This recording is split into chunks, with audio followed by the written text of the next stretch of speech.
Hey everybody, I'm James. This is a Saga the Dying World update video. I have a little bit of a cold, so be warned about that. But I thought it was important to do a visual video update to kind of show off what we're working with. So Emily's been working on the art. All the nitty-gritty 100+ pieces of art that she's doing for this project is turning out awesome. But I wanted to show off some of the modifications that I've made to the game to kind of prepare for that. Super excited about what I've been working on. So for starters, I've known for a while that I needed to get the characters a little more front and center in the game. And then also there was a problem with the end of the game kind of not being action-packed enough. So I believe that I've solved both of those problems with just a prototype, not final version, with the introduction of a character card that each player chooses at the top of the game. It stays in front of them, it has the art on it, and then it also has a passive ability that each character has and has for the entire game that kind of gives them a little bit of a purpose and a direction and hints at their backstory a little bit. Again, this is kind of the visual direction we're going, but not the final version. The other thing that this lets us do is at the end of the game, the world is falling apart and every character transforms into its Omega form, Super Saiyan version of it. This is just the art that exists blown up, but Emily is doing a new super-powered version of each character that I'm particularly excited about. But also, each character has vastly more powerful abilities in the end game to make everything go that extra bump. It's much more action-packed, and their abilities are very powerful. So that's fun. It's been a lot to balance out, so we're working on that a lot. But in addition, I kind of showed this off in the last update, but this is the visual direction we're going for the action cards. The very comic booky, action-oriented sort of a thing with the text on white, the white text on black text boxes.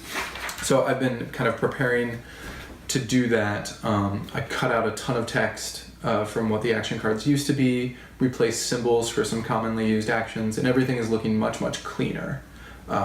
So this is kind of preparing to have as much white space for the art once we get that as possible. And it also just makes the game flow a little bit better. It's easier to tell across the table what your opponents have played. So that's all positive. And then also I was able to go in and change a very arbitrary feeling mechanic into something that feels a little more thematic. And that is that you have cards now that charge up over the course of things, as represented by these very cool looking plastic transparent cubes that have this kind of powerful purple energy feel to it. So now every turn you get to charge one of your cards, which you do just by placing the cube on there. And then it's very easy to look around the table and see who's close to pulling off their hypernova burst or whatever they're charging up. So that's exciting. And then the last thing is that for a while I'd imagined that this would be kind of what characters were represented by on the board, with art, the character art on it. But now you have the character art in front of you, and also this is just kind of like a big, ugly, chunky thing. So because we made more money than our goal, this seemed like the best place to invest it. And excitingly, I believe that we found a way in 3D cutting, do that a little bit, laser cutting acrylic plastic. And then we'll be able to print the art for the character on one side of it so that it's even a little bit more clear.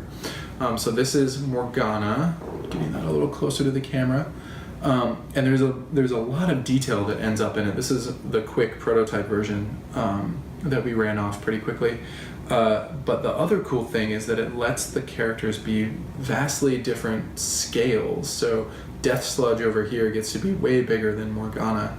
And that just makes it super easy to tell what every character is at a glance. It kind of reinforces what the characters are and how powerful they are, that one of them can be small but still pack as much of a punch as they do.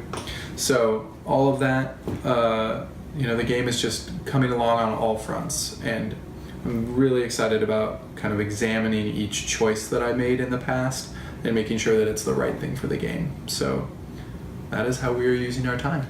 Thanks so much for watching.